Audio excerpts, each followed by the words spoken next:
Good morning, Rob here. Got a little bit of running to do today. Gonna run down to psmallengines. That's the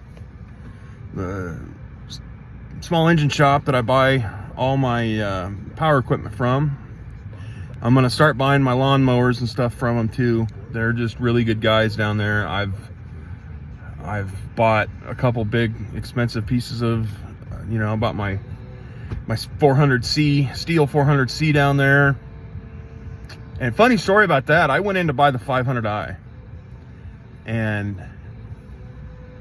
he was willing to sell it to me. It was, I think with a 25-inch bar down there, it was pushing $1,600 and they didn't have it. And I really wanted the saw that day. So he was getting ready to order it for me. And he asked me, he says, "What are you going to be doing with it the most?"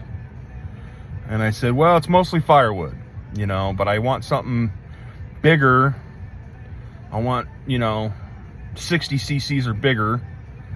And I want to be able to run a 24, 25-inch bar because some of the firewood I was cutting was pretty good sized." And he goes, "Well, are you going to be felling a lot of trees?" And I said, "Not really. I'm not a logger. I am not a feller. I had trouble with the little trees in my backyard yesterday. So no, I am not a tree feller at all." And he says, "Well, let me show you the 400C." And he showed it to me and I liked it. He took me in the back, started it up, let me run it. Everything was good. But I go from the 400C, which is 67 cc, 65 cc, something like that. And then if I want a smaller saw, I could drop all the way down to a 40 cc on my Husqvarna 440. And that's a good saw. It's just lacking in power. It's 40 cc's. It's like 2-point-something horsepower. It's great for limbing, or if you're going to be up high cutting something down. It's lightweight, starts nice. The 440 gets a bad rap because people say it doesn't like the cold start, doesn't like the hot start. Well, with those Husqvarnas, on this one anyway, you have to follow their starting procedure to a T or it will not start, especially on the hot start. I was up north cutting some firewood and it was my first time using the saw, and shut it off, went to load some stuff in the truck, went to start it again, and it wouldn't start, and the next thing you know, it was flooded. So I loaded up, drove it back to my shop over at my dad's, pulled the spark plug, heated the spark plug, burn off all the old gas, pumped some of the gas out of the cylinder, started it right up. And then I noticed in real small print the hot start procedure. So I started it, let it run, let it get hot. And then when I went to start it every time, fired up every single time. So I've had zero issues with that 440. I don't know why it gets such a bad rap. And it's a pretty inexpensive saw. For most homeowners, it'll do everything you need. Plus it's a Husqvarna. It's going to last. Husqvarna and steel, they're about the tops in the game right now as far as durability, and that's my opinion anyway. Remember, these are all my opinions. But what I got to realizing yesterday is I would really like to have a 50cc. Something that'd run a 20-inch bar at most, but mostly it'd be an 18. But something with just some poop to it, Something that, I don't need my 67cc saw, but it's too much for the 40cc. I want something in the middle. So I'm going to go down there and see what they got. They mainly sell steels. I believe I was looking at the 291C, I think it was. And we'll see what they got. So hang tight. I doubt I'll get any footage in there because I really haven't talked to them about recording any content there, but we'll definitely get the shot outside and go from there. So hang tight. All right, so they did it to me again. They took too good of care of me, and I spent some money in this place. I'll get you spun around here. We'll get you shown. Get this thing in the back of the truck. I'll explain later, but the unveil here in the parking lot. Went ahead and went with the MS250 with an 18-inch bar. You'll see the sign, P&P Small Engines here in the 515 of Iowa.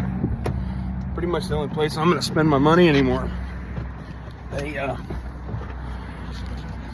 again, walked in with the idea I was going to buy that 271 or the 291. And I was talking to a sales lady that really wasn't sure about herself. So then she finally asks the guy, and he says, "What size bar are you looking to run?" I tell him I want an 18. He shows me the 250, and he says, "Honestly, I'd go with this." He says it'll save you some money. Just a few less horsepower, and it'll run just as good. So when you find a place that, turn that radio down. When you find a place that doesn't try to upsell you to make more money, I will spend all my money with this place when it comes to certain stuff. And stuff like that is invaluable to me, especially when you're on a budget. It's incredible. It really is. So I'll get you flipped around here because they sell some other really cool stuff here too. That's sitting on the parking lot, and I am so back and forth on it. I know Jack from Log Cabin Firewoods has one, and me and the missus have really discussed putting one in. So we'll get you turned around here and I'll show you. So they are a central boiler dealer, and I haven't talked about them yet. I haven't talked to them about it yet, about putting one in. But they're also a Cub Cadet and Toro dealer. I don't know what else they sell, but they sell steel as their main brand. And these guys down here are just great. I haven't had to use them for service yet, so if I ever have to use them for service, we'll see what's going on there. But yeah, these guys are fantastic. They've taken care of me. I bought 3 big pieces of equipment from them. I've now bought 2 chainsaws and a leaf blower, and just great guys. The only outside of a performance difference, though, what is the thing about steel is they cost more than Husqvarna. But is what it is. I'm kind of becoming a steel snob now. So, but yeah, now I'm gonna head to the shop and play around. We'll get more content when we get back there. What is up? We are back in my shop. I was hoping my dad was gonna be here, get to talk to him a little bit, but he took off to his lake house down in Missouri. So it's just me farting around here in the shop, and I'll give you a little tour of my weld shop here. You'll have to mind the mess. It's kind of messy right now. Back in the early spring, I fell and broke my elbow at work, and I've just been down. Like, it's taken me just till now to really start feeling better, where I can use it, and I'm just now starting to be able to lift and stuff like that. So that's part of another reason why my yard looks the way it does and my shop looks the way it does, and I just don't have the energy quite yet to, it's no fun cleaning stuff. But I got a bit of a mess here, and I need to get my shop cleaned back up and get a couple of projects that I started when I was running my welding business, and we'll we'll get that cleaned up and get my shop cleaned up, and it should be good to go. So I'll get you spun around here, and we'll do a little tour of the building. Okay, so I gotta start this one over. I had this recorded and there was background music that really wasn't YouTube appropriate. So get you started over here. This is my air compressor. It's a 60-gallon, 240 volt. I actually traded a guy a ladder stand for deer hunting for this. And I had to replace the head gasket on the compressor motor and the belt, and it's been great. And then this is my welder setup. So this one here is a Millermatic 255 MIG, but this one is a pulse machine. So this one welds like a production welder does. So this one is great for big stuff, big thick stuff that you can MIG and get really nice looking welds instead of having to stick weld all your big stuff, or even run flux core or dual shield. So I use this one a lot. This is the one I use the majority of my time with. And then this little one, this is a Millermatic 215. This is a 3-in-1. This is a MIG, TIG, and stick machine. And this one is handy, just straight up handy. When I was running my welding business, I took this one with me a lot. If I was ever having to run inside of a building, you know, and weld, and I could just plug this into my machine, run an extension cord, and do any kind of welding I needed. Plus, if I was ever doing really thin stuff and I wanted to MIG weld it, I could just take a small C25 tank with me and do it that way too. And then next to that is my Hypertherm 45 XP. That thing is great. I went ahead and bought the little bit bigger one just because, I mean, why not, right? Bigger's always better. And I bought the 50-foot leads with it. So that one pretty much stays where it's at. I can get 50 foot out into the driveway there. So, and then I built this cart that it sits on. So that way I got all my machines in one area. And then this one here is my Miller Synchrowave 210. This is a TIG and stick machine. So I use this for all my aluminum that I need to TIG, or stainless that I need to TIG, or even, you know, mild steel that I need to TIG. And then I have stick welded with it before, and it runs really well. I really like this machine. Now if I have to MIG stainless or aluminum, I'll run that 215. The aluminum, you'll run it through that spool gun, and it's a simple, it's a 30-second attach and set up on that machine to run the spool gun. Or I've got a small roll of 304 stainless wire that I'll MIG stainless with it if I need to. And then, so that's that. And then we'll get you swung over here. This is my Ellis, I think it's a 1600D bandsaw. I picked this one up right when I started the business because I was using that Evolution chop saw back there, and it's good, but it's loud. The blades are expensive for it, and they're hard to find around here. You'd have to order them off the internet, and when you smoke a blade on it, you know it right away. So my local steel shop was an Ellis dealer, and this saw, it's the smallest one Ellis makes, but I tell you what, it's a good saw, you know, and you don't have to change the blade out for if you're cutting aluminum, stainless, mild steel, whatever with it, you know, like that Evolution, you got to change it out. So it's kind of a pain in the butt. And then got my steel rack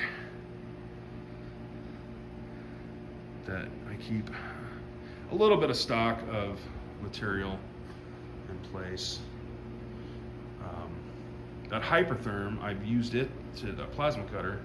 I had a guy order 3 of these, and I'll put some pictures of it in the video. Ordered 3 of those bears.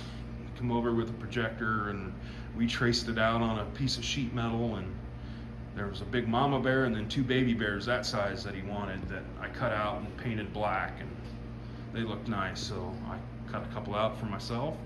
I think I'm gonna try getting into cutting those out, because I did some fish for my dad down at his lake house,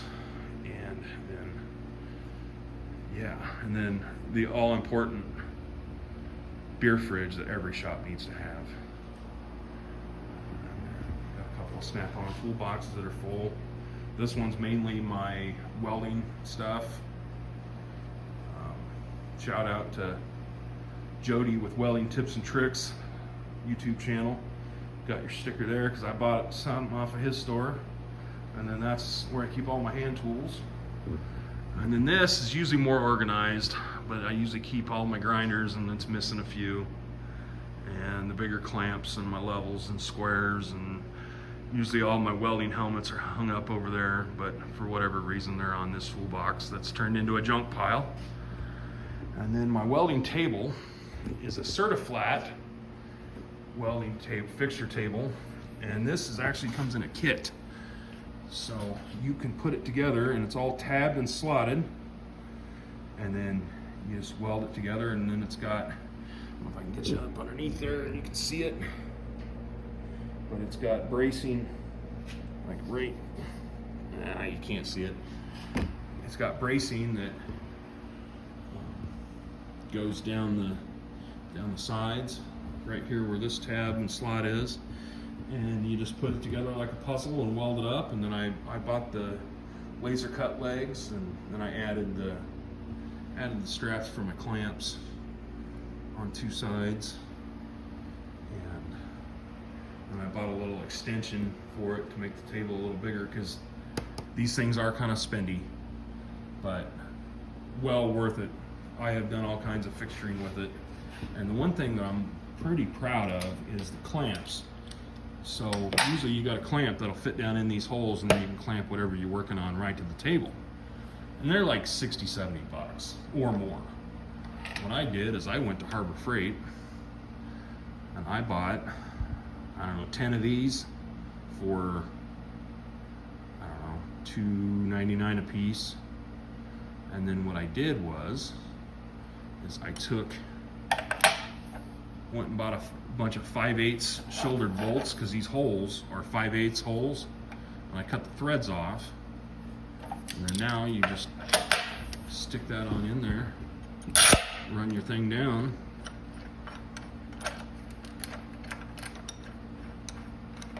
and see how it rocks back as you're tightening it up.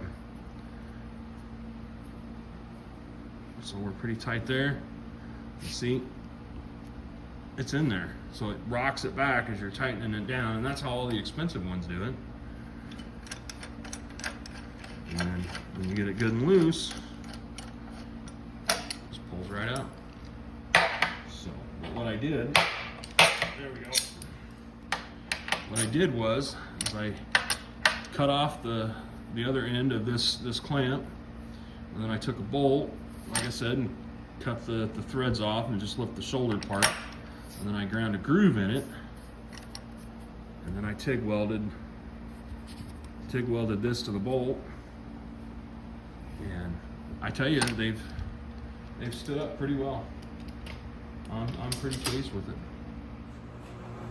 Okay, got the tripod set up. You know, Harbor Freight, I'm got a love-hate relationship with them. I don't care for their power tools.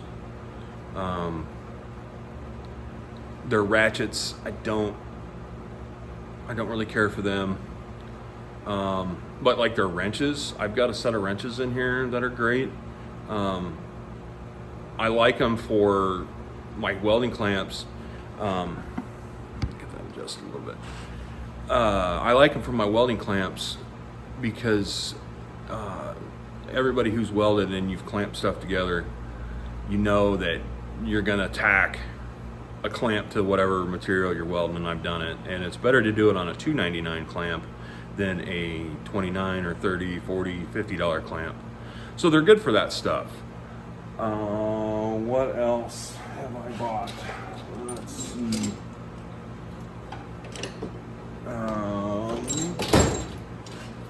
But like these set of wrenches. So I don't know if you can see that. This is, it's backwards. Yeah, this is a Pittsburgh brand wrench. It's 19 millimeter, but it's my dad's got a set of snap-ons in his, and it looks damn near like it. And I think they're just as good for the money. You know, it was $29.99 or whatever it was for that set of long wrenches, and I think it was American and standard all in one compared to $200-300 for Snap-on or Mac. So, you know, but Snap-on has their place, Mac has its place, Harbor Freight has its place. Now, is one of those Harbor Freight ratchets going to stand up to the Snap-on 3/8 ratchet? No. Nope, not one bit. So I spend my money on the ratchets and the power tools and stuff like that. But like wrenches and sockets, my socket set is still from, it's an old like a Craftsman one from, I think they're 30 years old. I got them when I was, I don't know, 19, 20 years old.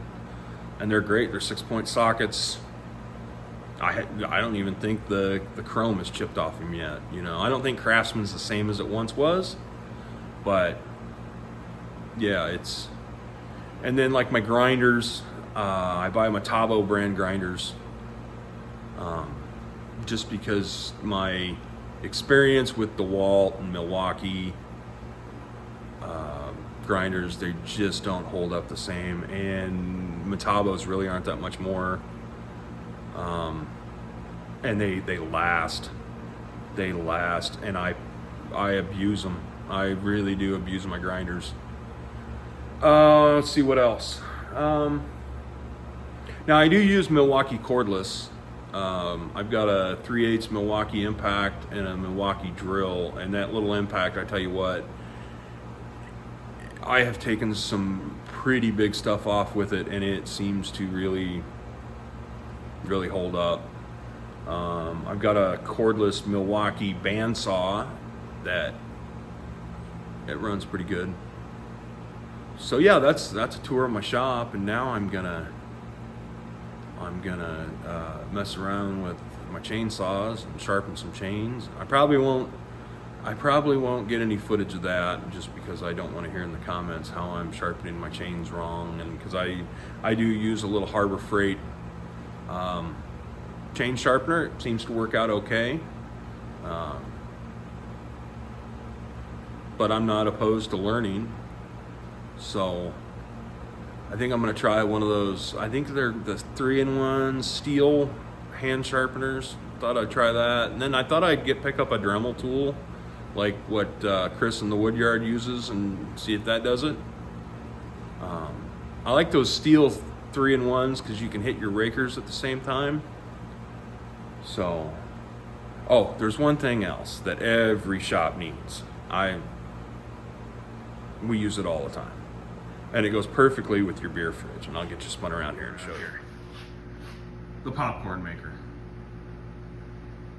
That is an old industrial popcorn maker that I built the aluminum stand for, oh gosh, 5-6 years ago, and we stripped that thing down and cleaned it and replaced some of the motors on it, and I tell you what, it is lovely.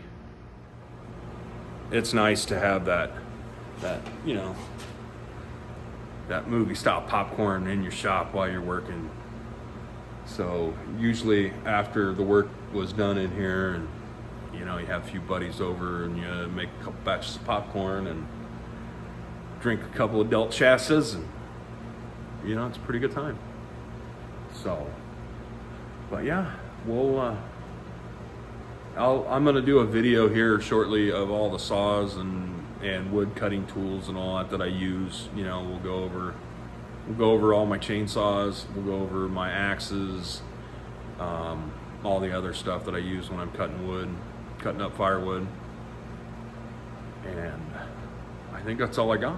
So I want to give a big shout out to Willie's Firewood, Russ from Willie's Firewood. I was watching his live stream yesterday. Today is the 16th, so it was the 15th of January, and he gave me a big shout out. I told him that we had just uploaded our first video yesterday, and gave me a big shout out and tripled my subscribers and viewers.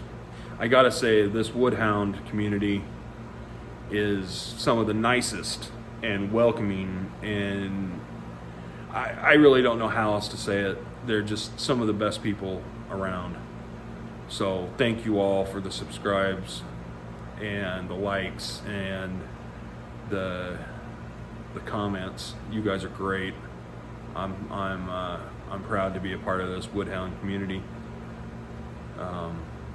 So yeah, have a good day, and we'll catch you on the next one.